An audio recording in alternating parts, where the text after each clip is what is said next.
Okay. Man, a lot of you guys are here for wholesaling. How much money do you make when you wholesale a property?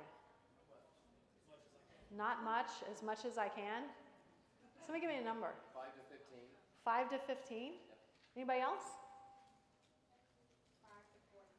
5 to 45? Bill, what was the most amount of money you made on a wholesale deal?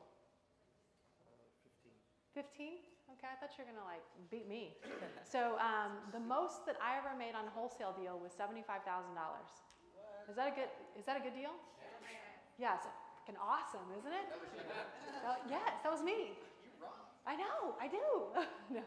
I'll tell you guys how I did that as we go through this presentation. Yeah, so I'll tell you guys how I did that as we go through this presentation. But you're right. I mean, the average wholesale deal, you make $5,000 to $15,000. That's pretty customary, and you don't kick $5,000 to $15,000 out of bed, do you? How about the rest of you? Yeah, you don't kick $5,000 to $15,000 out of bed, and especially if it's a deal that you say I really don't want, or I can't handle, or I don't have the money to do it, or whatever else, right? You got to figure out a way to get that property under contract, and then so a lot of people consider wholesaling a beginner strategy, right? And it typically is a beginner strategy, and I like to see people who are getting started focusing on wholesaling. One of the reasons why I like people who are just getting started to focus on wholesaling is that means that they are marketing, right? And marketing, did Phil mention by chance that marketing is the most important thing you can do in your business? Yeah, so if you're wholesaling, that means you're getting properties under contract, and that means you're marketing to be able to talk to those people and get those houses under contract. Now, that being said, you do have to have a decent level of expertise, maybe even a high level of expertise when it comes to the marketing piece, when it comes to the sales and negotiation piece, and when it comes to the analysis and due diligence piece. So one of the things that I really get excited about, right? And once you master wholesaling, you'll be able to transition a lot of those skills from just wholesaling property into doing some of the other strategies that might make you more than the $5,000 to $15,000, which is really what we're all here to do. So wholesaling will only usually get you so far. Everybody in here, have you guys read some real estate books? Books on real estate investing? Yeah? Did anybody in here read the Millionaire Wholesaler? You read it? Anybody else read it? Anybody else? It has not been written because there's no such thing. Thank you, and I'm sorry. Thank you for playing. It hasn't been written because it's hard to get rich just doing wholesaling, right? You need to transition and go into other strategies to be able to make the big bucks, and that's what we all want to do, but wholesaling is a great place to definitely start. So some of the benefits to the investor. Gosh, it is the ultimate zero money down, no barriers to entry. Anybody can do it. They just have to be able to make an offer to someone, right? It's all the reward and none of the risk. In fact, it's all of the risk-free profit. Everyone in here likes risk-free profit, right? It's one of my favorite hyphenated words. Risk-free. I want all the risk-free profit. It generates very quick cash because usually you're getting paid from someone very quickly. The house is going to close in 30 days. You're going to get paid right then and there on the HUD. And then once you get paid, you don't have to go through the renovation process. You don't have to list the property. You don't have to wait for a buyer. You don't have to negotiate with a buyer. You don't have to do any additional repairs. It's very quick, and that's one of the exciting things about being a wholesaler. And it's a great way to gain experience without taking those risks. And man, we're going to do deal pitch at the end of the night. I guarantee you, if you have a deal that you're going to pitch here tonight, you'll be probably one of the more popular people in the room. So it is a great way to network with other investors if you're bringing up deals. Benefits to the buyer. So if you bring me a deal, right? I just bought a deal from you. I might have paid you $5,000 to $15,000, and I didn't have to do any of the marketing, any of the legwork to actually get that deal under contract. So I'm happy too.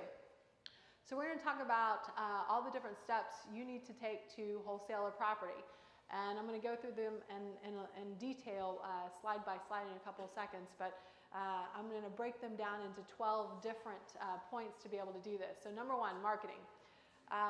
Marketing, marketing, marketing, marketing. That's what Phil talked about, right? So what kind of marketing do you do? Some people are going to do bandit signs, yeah. Some people are going to do yellow letters. Some people are going to get a pre-foreclosure list and maybe do a little door knocking, right? The really kind of adventurous stuff. And as soon as that happens, you'll get, at some point, a call from a motivated seller. So what do you do when you get that call from a motivated seller? You go make a deal? Solve their problem. I like that. That's good. That's exactly right. And that's really all it is.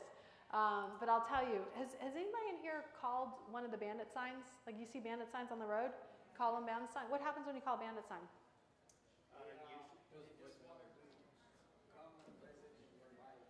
Okay, so they answered the phone when you talked to them.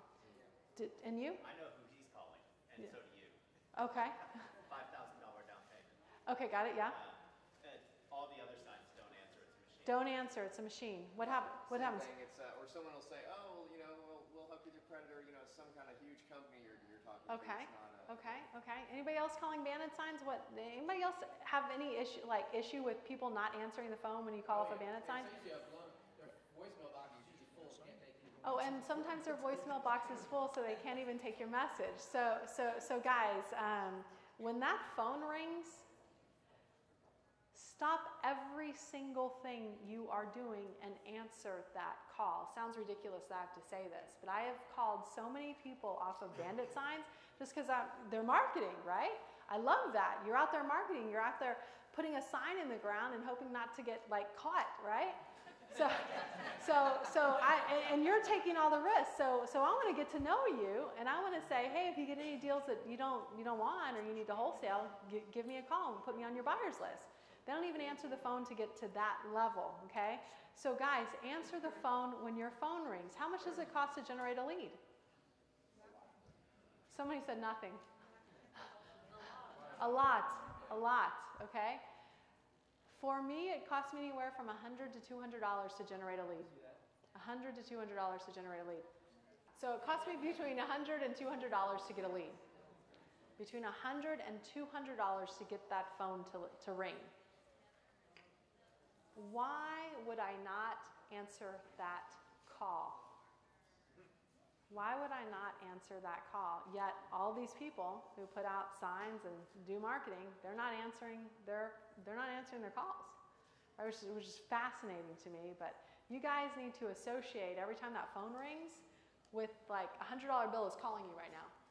You better pick up, right? It's calling you and you better pick up. So you get a call from a motivated seller. You set an appointment to see the house. Do you want to buy their house? Do you want to buy their house? Of course.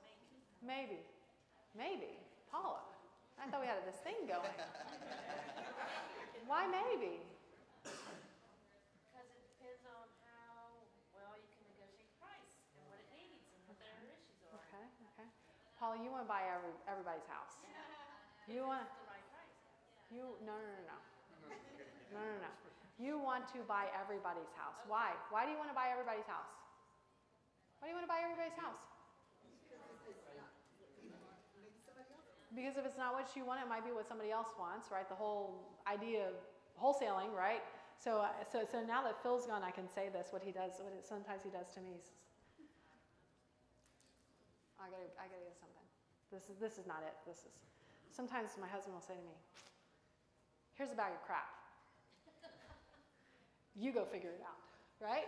So sometimes these deals, and Paula, that's what you're saying, that looks like a bag of crap to me. I don't want it, but somebody else might want it because somebody else might have a different definition of what a bag of crap is and what looks really good to them, right? So what do you want to do again? You want to buy it, okay? We all agree we want to buy all of these houses because my financial position may be different than yours. I know buy and hold investors who buy properties off the MLS for full retail.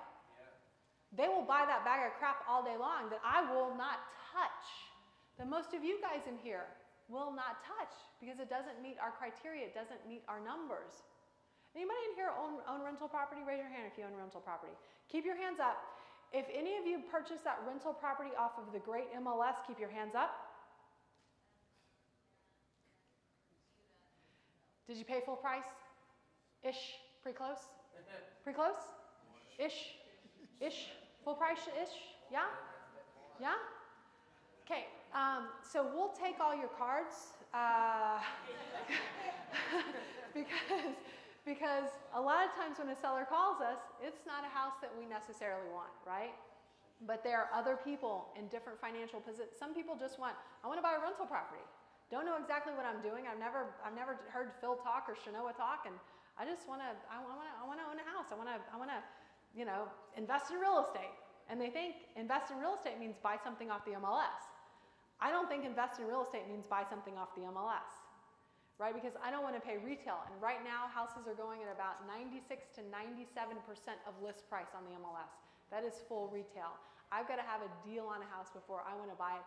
But I have buyers that I know whose other alternative for purchasing property because they're not doing the marketing is just simply buying off of the MLS. Those are what we call premium buyers. I told you guys earlier, what was the most I ever made on a wholesale deal? $75,000. Who do you think I sold it to? Didn't sell it to one of you guys. You guys are too cheap. You guys are too educated. You guys are too smart. Right? Right? But I sold it to a regular retail buyer, and they were thrilled to pay me. So what are you going to do again, Paula, when somebody calls you? Yes! She's like, I still can't say it, Shenoah. Okay, I'll convince you at some point. Okay, so always express your interest in purchasing the house, and always set an appointment to go and see the house. Always set an appointment to go and see the house. Well, Shenoah, I live in Georgetown. This house is in Dripping Springs.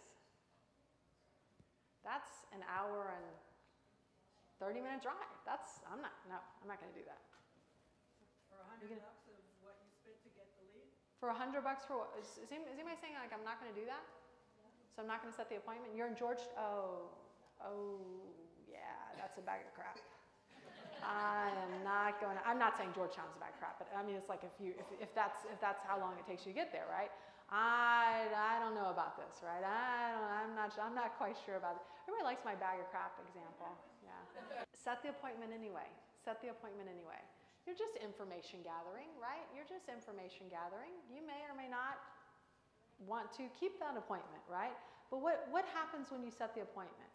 What happens? You get some commitment from them. Hopefully you take them off the market. And hopefully you take them off the market. So this is a little seller psychology, guys. When you set the appointment, when you express interest in that house, I'm looking for a house in bag crap land. Becomes real. I want to buy that. I want to set an appointment.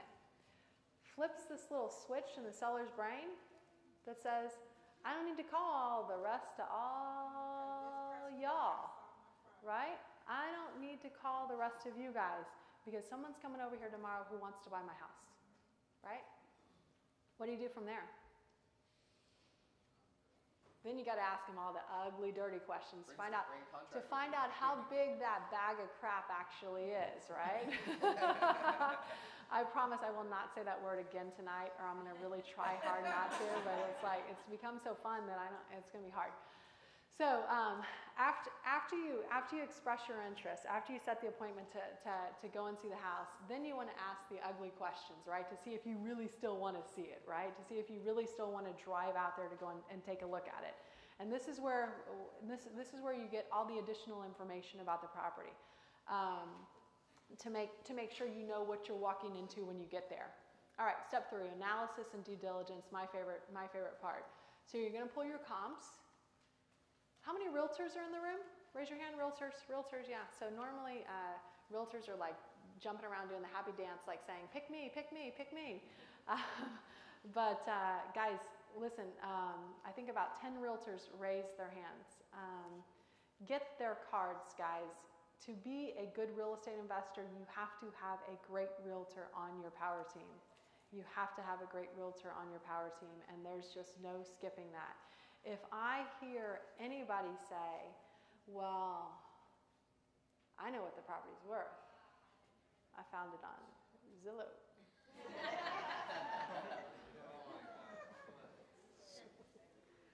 I'm going to scream and choke you out completely. I don't trust that, guys. Now, if I were buying something that cost $1.50 and Zillow told me, yeah, about fine. I'm willing to roll the dice on $1.50. But what's the average price in Austin, Texas again? $311,000. I don't know about you, but I'm not rolling the dice on Zillow to tell me the value on a $300,000 investment. Are you? No. Are you? Are you? And the rest of you? Okay. Okay. I'm trying to make a point here, right? I'm trying to make a point here because I do hear a lot of investors say, well, Zillow says, and that's when I just like, my temperature rises and, and I tune out. Like I know they're not connected with a good realtor, and I know that to be a good investor, you've got to have access to those comps. You've got to know what something's actually going to sell for. Analysis and due diligence. When you're conducting the seller interview, what kind of questions do you ask the seller when you're conducting that interview? How big is the house? Good, Sarah? When was it built? Yeah, what else? Yes, sir. Darren in the back row. What's the condition of the house? Oh, Darren. Darren. Darren, Darren, Darren, Darren, Darren. If you were going to make any changes.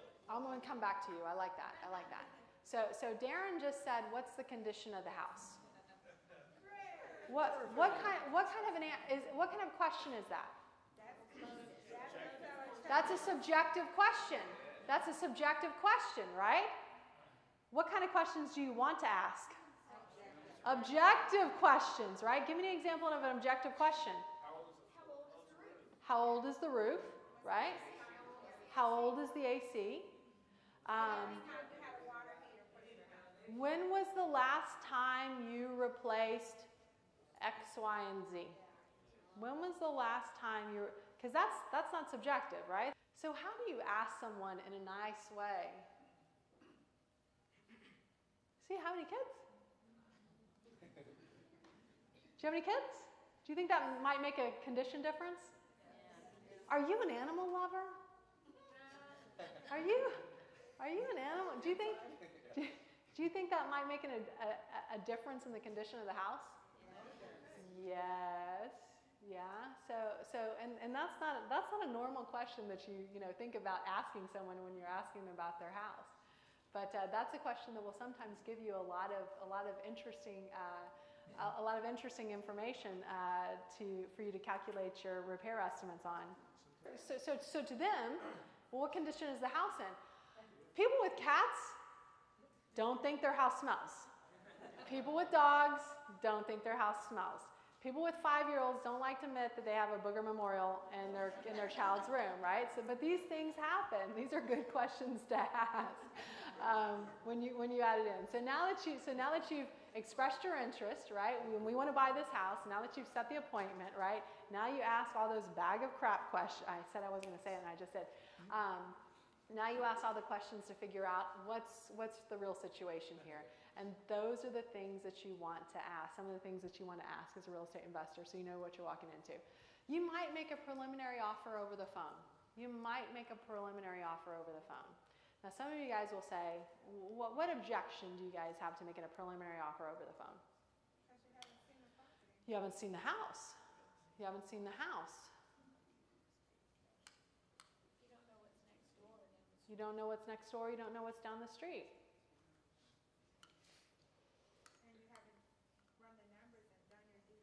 Haven't run the numbers and done your due diligence, but have you conducted an interview over the phone? Have you asked them when was the last time you replaced fill in the blank? Does that give you some good directional information? Not really. Does that give you some good directional information? Yes. It should. If you're asking the right questions, it absolutely should. Now, does that mean that when you get there and you find dogs and cats and ferrets and all that sort of stuff that you might need to make an adjustment to your offer? Yeah, and do you let them know that, based on everything that you've told me and based on the condition of the house, this is what I think that I can offer you, but just if I get there and I find dogs and cats and weasels and ferrets, we might have to change some things up, right? And is that fair? And you ask them that. Is that fair if something's not, as we discussed, or I uncover something that I know because I have tribal knowledge about what's going on in that neighborhood, or I know that if it's a Federal Pacific Electric box, that I'm going to what? I'm going to replace it. Yeah. I know that if the foundation is cracked, that I might also have to update the plumbing. And they may not know that because they don't do this for a living. They own one house, and I have looked at 1,000 houses, right? And you guys will at some point too as well. So at that point, and at this point, it's good to know. Do I make that drive from Round Rock to Georgetown? This is when you're going to know. Like if they say, there's no way, I can't make that number work, or they may say, well, I owe more than what you're offering me. They may say, that's when some of this stuff kind of starts to come out as well. And at that point, you may cancel the appointment, right? But once you set that appointment, is it going to open them up to sharing that information with you about what the condition is and answering some of these tougher questions about maybe their loan? Absolutely. So go ahead and get that information, get that offer submitted over the phone if you can possibly. Now, if you're not ready to do that because you're just starting out and because you don't really know how to estimate these repairs, even when you find out when was the last time on every single thing, you might actually just do it at the house, which is perfectly fine, and a lot of people want to do it that way as well. So you meet with a seller. You may have to re-estimate the repairs on the spot and adjust the offer in the event that you made an offer over the phone. You'll sign an agreement, right? We call it an agreement, or do we call it a contract? We call it an agreement. Do words matter? Yes. Words matter big time. Words matter big time. You'll put your lockbox on the house. Why are you going to put your lockbox on the house? For contractors. For contractors to come, for realtors to come, for who else to come? Other buyers. So Alan said me. Yeah. Optionally too, you can also send that contract via DocuSign, which is something that's kind of revolutionized the way we print, sign, initial, scan, fax, email, and do all that other stuff as well. So it's a great tool for a lot of real estate investors to use. You can take that contract to the title company, and you'll let the title company know that I'm going to be assigning this contract. When you take the contract to the title company, you'll also want to bring them the earnest money that you are putting down on the contract. The option money actually goes directly to the seller, but the earnest money goes to the title company. Market the property to buyers. How do you get buyers? Who are your buyers? Who are your buyers? Apparently it's just me and Alan. It's everybody else that you are meeting here tonight. It's everyone else who you spend the time to network. It's other investors. It's real estate club members. It's other landlords in the area. It's hard money lenders, right? You think AJ knows a couple of buyers? Yeah, he's a hard money lender. He knows people who are wanting to buy property all the time. So you get all these people on your buyers list and you shop it to them. We also, as part of, a little pitch from becoming a member of the Austin Real Estate Networking Club, we have a listserv that the members use to trade emails between all of us. So if you need a contractor, if you need a realtor, if you need a closing company, if you have a deal that you want to wholesale, okay, you can do that in between meetings because it doesn't always happen right here tonight. Your deal may come tomorrow and you may need to wholesale it to someone and you didn't get to meet enough people. So joining this group will allow you to wholesale that property to not just the people who are here, but all the other members who may not be out tonight. In the last 12 years, our group has sent over, I think, 11,000 messages to each other about all the different opportunities that they've run across and all the different help that they need. And some people find that one of the most valuable aspects of being part of this group. All right, so meet the potential end buyers at the property or send them a combo code. What do you think about sending a buyer out to a property that you have under contract without you? Sounds great. Depends if it's vacant or not, though, right? Depends if it's vacant. Sounds great. How do you guys feel about that? Anybody worried? Ed, what are you worried about? Worried he'll take it. You worried he'll steal it from you. I would be worried he might steal it from me too. How do you protect yourself from... Potential buyers, you don't have it under contract yet? No, you have it under contract. Who else besides me has dealt with a seller who's signed a contract to more than one person? Oh, really? Oh, yes. Oh, yes. Yeah, sellers sometimes have a little contract amnesia, right? So they forget that they've signed with you and that, oh, this means that you are buying this property and I can't sell it to somebody else, even if they bring me a higher offer, right? But sometimes that logic doesn't exactly sink through. So how do you protect yourself? And you may be dealing with somebody that you don't even know. Like you send it out to the listserv, someone says, yeah, I'll take it, I'll go out there and see it. And you may never have met that person. And you want to protect yourself. How do you protect yourself? Memorandum. Do what?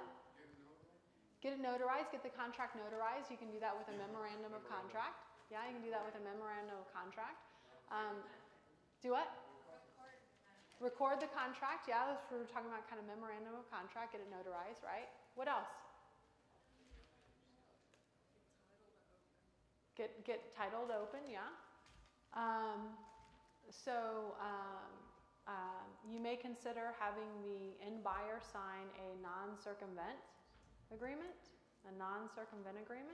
so that they know that if they go around you to buy this house, that they will owe you money on this house. Now, how enforceable is that? It's a hassle, right? You might have a leg to stand on, right? But you want to make sure you're dealing with someone ethical, and a non-circumvent will help, and that will give you some air cover and some protection. But certainly filing it, getting it notarized, and filing that memorandum of contract will do that as well. I have seen people, and I'll ask you tonight when we do the deal pitch, only deal pitch things that you have under contract. Right? I have seen people who have tried to pitch things that they don't have under contract, or I almost have it under contract.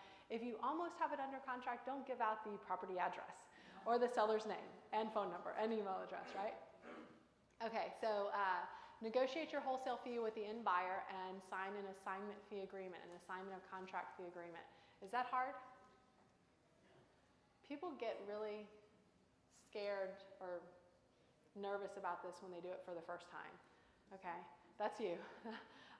Don't worry, right? It's the assignment of contract agreement is a 1 to 2 page agreement, so they've got different links out there of this agreement, and you guys can get that signed with the end buyer, and you can, after you get it signed, you can actually send an invoice over to the title company because you want to get paid, right?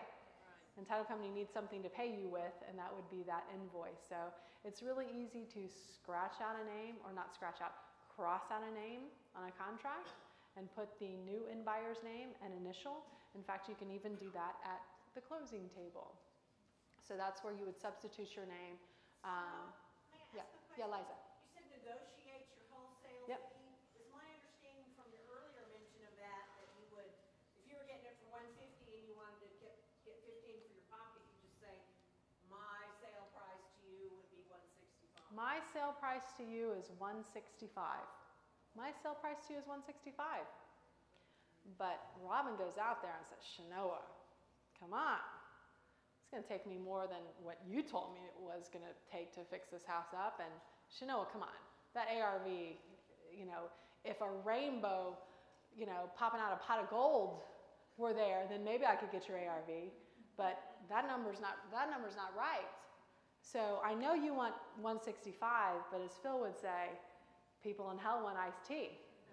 So this is where you might negotiate or have to renegotiate that contract. What does that mean to you? What? Say it again? You're going to lose money. No, you will not lose money. No. What does that mean to you? You won't make as much. What else does that mean to you? Amend the contract. Amend the contract. What does that mean, Bill? Renegotiate your buy. Go back to the seller and say, you know, when I was here, I overlooked all these things that Robin brought up. And I think I need to go back and make sure that and get a bid for that. And because this is going to cost more than I originally thought it was, I'm going to have to adjust my offer downward to whatever. Now, what's the seller going to say? Yes, no, maybe. Yes, no, maybe. Yes, no, maybe. Some will say, okay. Some will say, no way. Some will, well, it's either yes or no way, right? What does it depend on? How you sell it? Motivation. If they are going to, I don't know, auction on December the 2nd, are they going to be a little motivated to get that? Yes, you know. And I mean, and is it what it is? It is what it is. And is another investor going to come back by and do the same thing? And if you don't, and this is not a threat, right? But you don't say it in a threatening way. But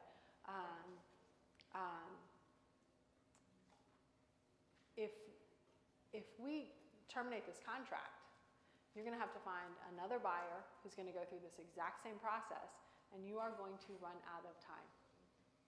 So it really depends on that motivation level. And there are many things, I mean, auction, foreclosure is definitely one motivation, but there are other motivations. Yes, sir, in the white shirt. How can you influence the seller if the other option B for them is an owner finance at the price that they're asking for? So if you have to renegotiate the price and ask them to come down 5, 10, Yeah, whatever yeah, it may be. yeah, Right? yeah. The other option for them is sell it at their asking price to someone by doing an owner finance. Yeah. How would you convince them to sell it to you? Well, number one, I'm always asking for the owner to keep that financing in place. Exactly. Always, always. And in fact, I'll give them two prices. So I'll give them one price that this is the price that I'll give you if I buy it cash. But if I can keep the financing in place and reinstate your loan, for example, I'd be happy to pay $2,000, $3,000, $4,000, $5,000 more. So you're still going to go back to them and say the repairs were way more than what I thought when I thought they were. Way more than what I thought they were. So we need to find a price that we can both agree on that includes the fact that it needs more repair. And the fact that Robin won't pay me my wholesale fee because she says I overpaid on the house and she says I need to go back and get that fixed. Right? I'm going to try and go back and get it fixed. Shenoah, Yes, sir. how do you come up with a reasonable fee? A reasonable what? Wholesale fee. Wholesale fee. You're going to keep out of it. Because I mean, I've heard different scenarios. Some people on the profit that they project, and some on the actual sell price that they're using. So, if you're wholesaling a deal to me and I want to fix and flip that property, do you mind if we go over maximum allowable offer strategy or maximum allowable offer strategy in about 4 slides? And so I'll talk exactly about that. And I'll talk about how much I would want to pay because I'm an investor. But I'll also talk about premium buyers. So send your revised contract to the title company with your invoice so they know how to pay you and get paid a fee on the HUD-1 from the end buyer and cash the check and do it all over again. So I'll talk a little bit more, I'll go into a little bit more about how that works out when you actually close on a property because I know there are a lot of questions about how do I get paid, right? How do I get paid is a big question. Yes, sir. When you sign the offer with the seller, put your name on there as the buyer, and you plan on assigning that contract. Mm-hmm. In Texas, do you have to put the word or assigns after your name? So the Texas Real Estate Commission generated contract, 9-page contract, does not mention anything about the assignability of the contract. So that has been tested in law, okay, on whether or not you have to say that.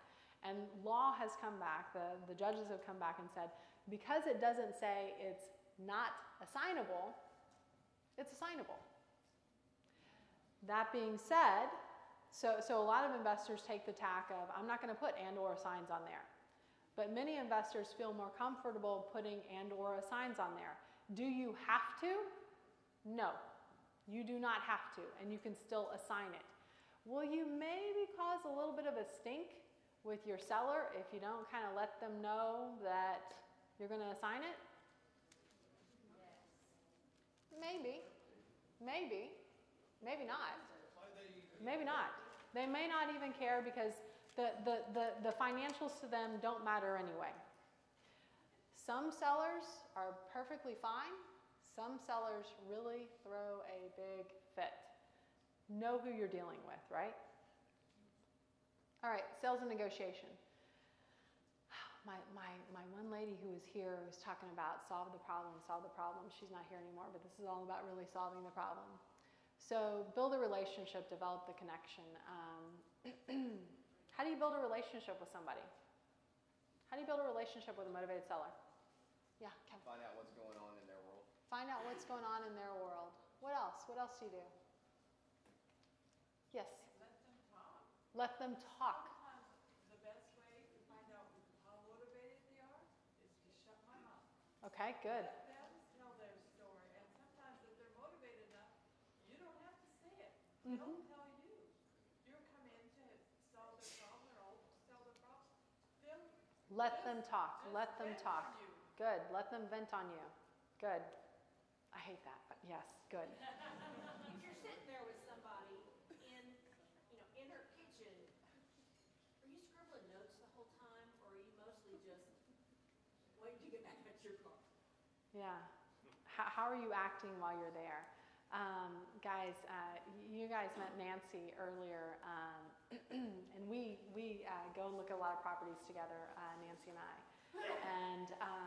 And I hear her talking to motivated sellers all the time. And one of the things that she has done to help build the relationship, and I heard her say this, like, well, how about this? How about you and I just go and grab a cup of coffee tomorrow, and we can talk about it there, and we can talk about all this stuff. Coffee? What? You're going to take that person out for a coffee? Has anybody ever taken a seller out for a coffee? You have? Did you get that deal? Somebody else raise their hand, yes? Did you get that deal? Took him to breakfast, almost got the deal. Ed says, should have took him to dinner. So I'm hearing Nancy talk, and she's like, well, why don't we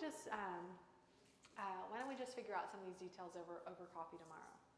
Man, that feels good. Does breaking bread with somebody like help build that relationship and that connection? Guys, Nancy gets deals even when she's not the highest offer. You guys will get deals even when you're not the highest offer, even if you don't take them out to coffee or breakfast or, as Ed says, dinner, right?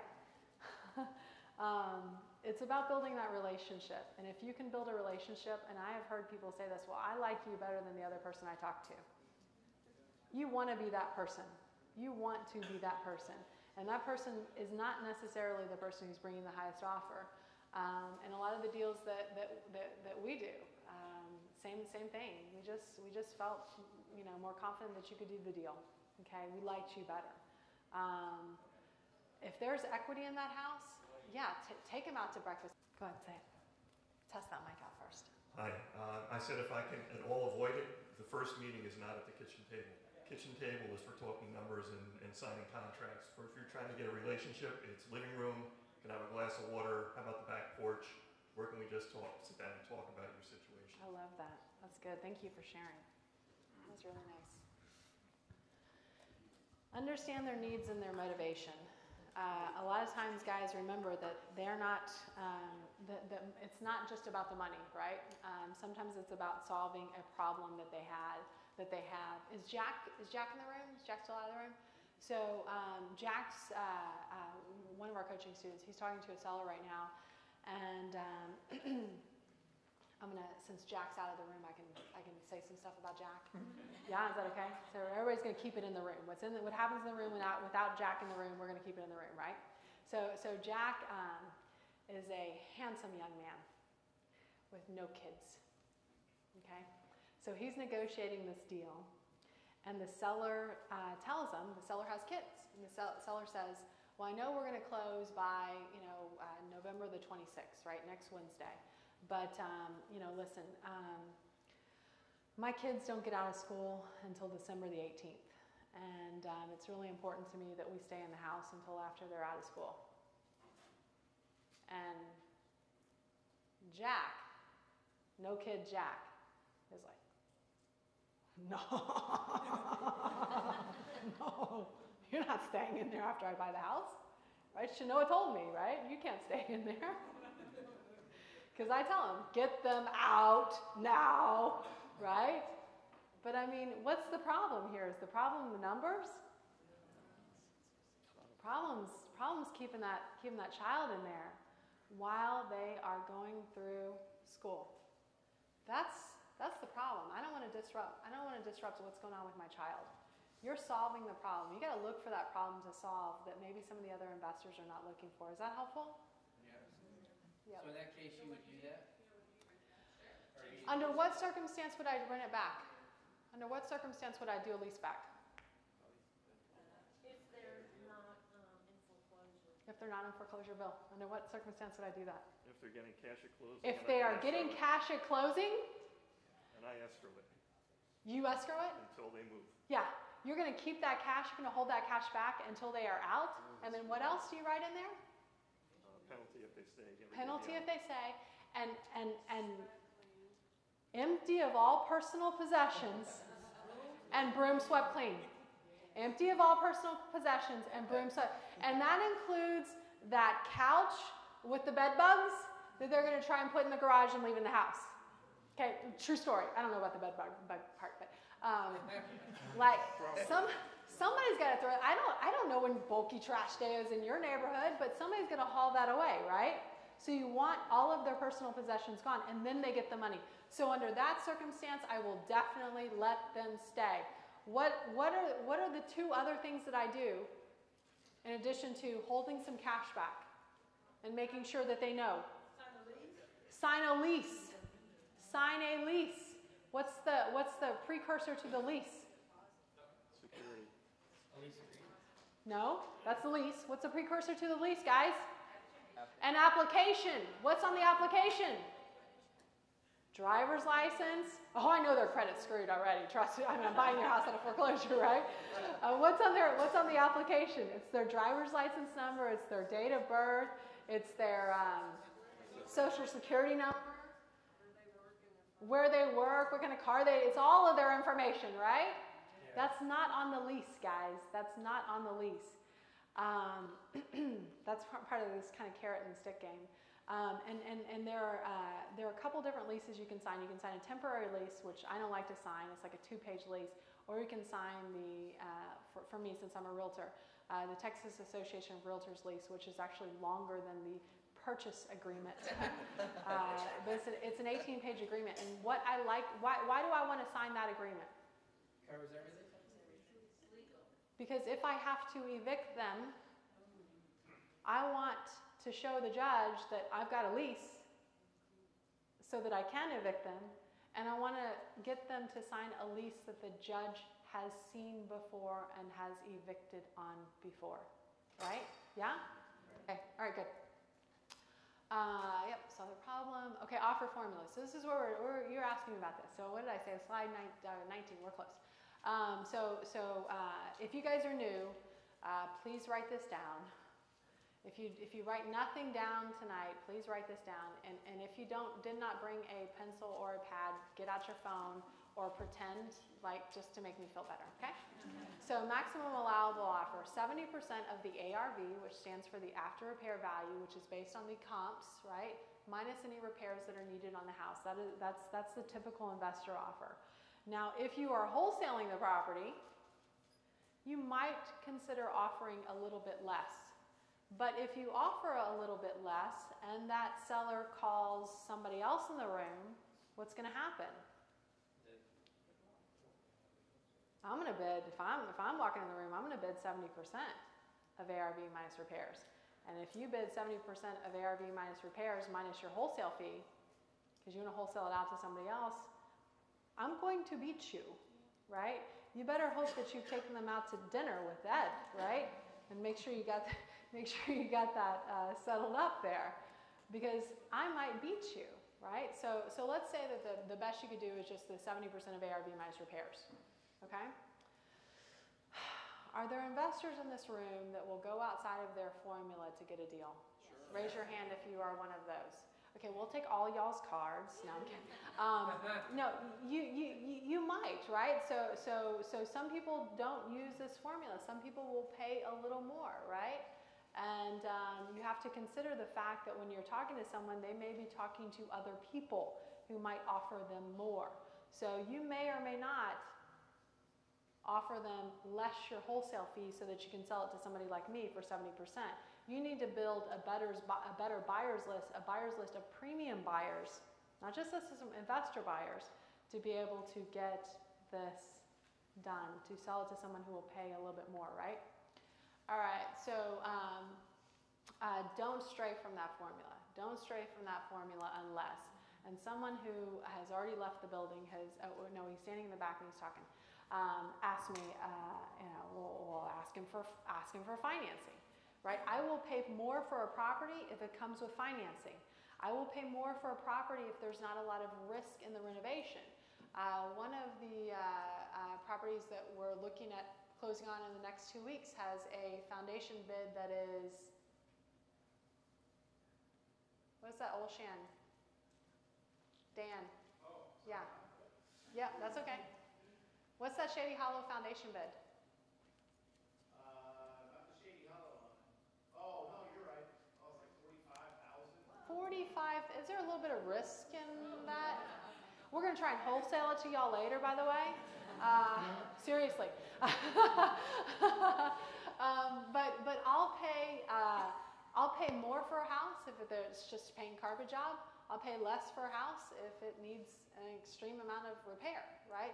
I'll pay more for a house if I'm going to be able to sell it very quickly. I'll pay less for a house if there's 9 months of inventory, right? It's just how that works. And I'll pay more for a house if I know I already have a buyer in place.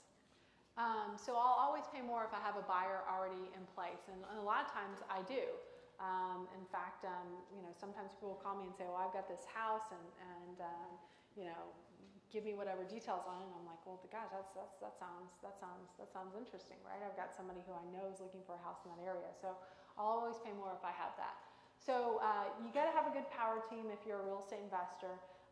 If you're wholesaling, or really if you're using any of the strategies as a real estate investor, you got to have that realtor. You've got to have that contractor. Other investors, other investor buyers, and hard money lenders are great people to have on your power team. You can find those people here at the club, obviously, and you can find them online on our listserv as well. So how do you paper up the deal? So does everybody know how to find a contract? Raise your hand if you don't know how to find a contract. Raise your hand.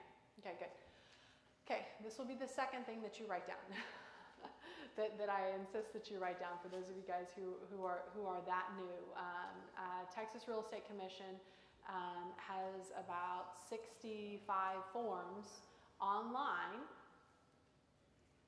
and one of those forms is the 9-page contract.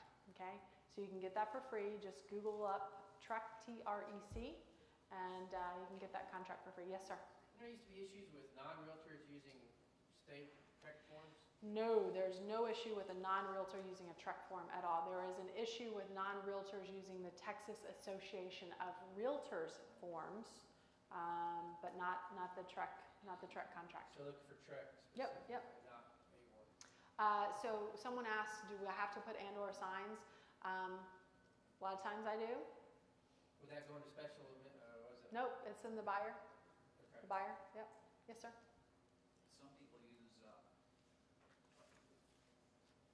homemade one-page contracts to put a house under contract. Yes. What is your view on that? Okay, so some people use a homemade one-page contract to put a house under contract. So I'm a Texas Realtor and Broker, license number 0518223. By law, I am required to use a TREC or TAR form if it is available. And even if I were not a licensed Realtor and Broker in the great state of Texas, I would still use that TREC form. That TREC form accounts for everything. That TREC form is reviewed by a broker, lawyer, committee every year, and updates are made to that form. That form talks about what happens if the house burns down. That one-page contract does not. That contract, TREC contract, talks about prorations for property taxes. Are property taxes expensive in Austin? Yeah. Yes. You want to know who's paying for those. The TREC form covers everything. It's not as simple as a one-page contract, but it is thorough. It covers your butt. It covers their butt. It's equally impartial to both sides. I highly recommend that you use that contract. So where do you put the and/or signs? In the buyer. In the buyer. Yeah. Yeah. Right next to your name. Yep. Yep. Mm-hmm. Yep. An assignment agreement, and you can get any assignment agreement online. Sometimes your title company will draft one for you as well. All right, so guys, I told you guys that my highest wholesale fee was $75 grand. I got that from a civilian buyer. I got that one from a retail buyer. So I negotiated a great price on a short sale, and it was a house that I didn't really want anyway. But I started talking about it at the real estate meeting that I'm working on a short sale in what was the name of that community? I can't remember. It's in Westlake. I'm sorry. It's in the Eden School District, right? So it's out on Bee Caves. Shenoah Hills. Yeah, Shenoah Hills. And started talking about this property, and someone in the audience said, "I've got 2 kids. I want them to be in Eanes. And I want a high-end house." And this house met all of those criteria. Do you think I still gave her a deal? Sure. Yeah. I still gave her a deal, but I still got $75K off of it because I had it under contract, right? I did not want that house. I did not want that house. I did not want that house. I knew I did not want that house when I started that deal. But I knew I was going to shop it to everyone that I knew until I found someone who wanted that house. It was a great house. But that's how you get someone to pay a lot more. Build that premium buyers list. Build that premium buyers list. Let's see what else. Okay, so the truth about wholesaling. It's fun. Good money, quick money. Man, you can meet a lot of great people if you're a wholesaler, because everyone wants to be the buyer on your buyer's list, and everyone wants to be the person that you call first. It's a good getting started strategy. There's not a whole lot of risk, but it is a little difficult to make a full-time living just wholesaling properties. At some point, as a real estate investor, you'll want to graduate to some of the more advanced, more profit-making strategies. But I've been doing this for 11 years. I still wholesale deals from time to time. Okay? It will always be one strategy that you use, even if you are using all the other strategies as well. And the truth is, you've never heard of the millionaire wholesaler because there is not one. Oh gosh, this is a really important point for those of you guys who are thinking about wholesaling. Most wholesalers overestimate the comps, right? What the property will reasonably sell for. And most wholesalers underestimate what the repairs are, what it's going to take to hit that ARV number. This drives people crazy. This causes people to drive from Georgetown to Dripping Springs, and they don't need to, right? Get those numbers right by having a great realtor and a great contractor on your team. Quick case study on a little property that we did. We got it under contract for the maximum allowable offer. Seller would not own or finance us on this one, but we got a wholesale fee of $22,000 to a fix and flip investor who said, "Gosh, you think it's going to cost $30,000 to renovate this house? I only think it's going to be $20,000." You guys see my footwear? Yeah. See my footwear? You see what you said? Paid for it. Yeah. See this? See this footwear? Yeah. Good. Everybody see that? How do you think this looks on a construction site swinging a hammer? Not good, right? Not good. So, but this person that we wholesaled this deal to, what kind of shoes do you think he had on? Boots, right? Look good on a construction site. So he was doing a lot of sweat equity. He was doing a lot of the work himself. So he was willing to pay more because his numbers, his financials were different than mine. Okay, I want you guys all to network together, but I want you guys to find other people who do it a little bit different than you do. That's where this business very much so is a horse trading business, right? This is where you guys will do deals together. Tips for success. Marketing, networking. Obviously, talking to other people. This is how you build your buyer's list, right? Make offers. We want, okay, Paula, are we convinced now? Yes. We're good, right? We're good. We want every property, right? We're gonna get everyone under contract. Good, awesome, good. Never wholesale to a wholesaler. What does that mean? That is a recipe for disaster, right? That's too many hands in the pot trying to take out money. If you wholesale to a wholesaler, a lot of times that wholesaler, do what? Oh, you're talking to him? You want the mic? I'll get you one. Yeah, no, I'm kidding. So if you wholesale to a wholesaler, a lot of times that wholesaler will run out your option period, right? Which is like your little baby, right? You want to make sure that option period is well taken care of. But if I get it under contract with Ed, and Ed's trying to find another buyer to wholesale it to, and he takes over my option period and then comes back and says, Shenoah, well, I tried, but I couldn't get anybody else to buy that property, right? Probably because it was overpriced because you're putting your fee on top of my fee, right? So that can be a recipe for disaster. So make sure that the person that you're wholesaling it to is actually truly the end buyer, okay? No one asked about the HUD yet, so let's go and talk about the HUD and when to do a simultaneous close or a double close versus just a single close, okay? My best advice to give you is if you're making less than $10,000, you can probably do it in one transaction and feel pretty comfortable about it, okay? If you're making less than one transaction, you can probably do it in one closing, okay? If you're making more than $10,000 and you do not know the person that you're wholesaling it to on the other end, meaning you don't know that they're trustworthy yet, and listen, so I had an investor tell me one time, well, Shenoah, I wholesaled you a deal and I made $60,000 wholesaling you that deal. Great. I also made $60,000 doing that deal, okay? For me, I don't care what you make. In fact, Robin, I want you to make as much as you possibly can because if I'm a buyer for you, are you going to bring me more deals? Many more deals, right? I want to make you rich, right? I want to make you the millionaire wholesaler. I do. I do. I want you to be that one. I don't care what you make, as long as my numbers are right, as long as my numbers are right for my exit strategy, okay? Not every investor feels that way. Some investors say, well, wholesale fee is $5,000 to $15,000. That's it, right? It's not fair for you to make anything more than that. Does anybody feel like that? It's okay, you can raise your hand now if I said, okay, yeah, you're not gonna raise your hand. So just know who you're dealing with. If you're dealing with someone you know, you can put a $75,000 wholesale fee on their side of the HUD, okay? But if you're not dealing with someone that you know at above $10,000, consider doing a double closing, which it means you buy it in the morning from the seller, and then you sell it in the afternoon to the end buyer. Okay, I've got something else on here. It's called a blind HUD 1, a blind HUD 1.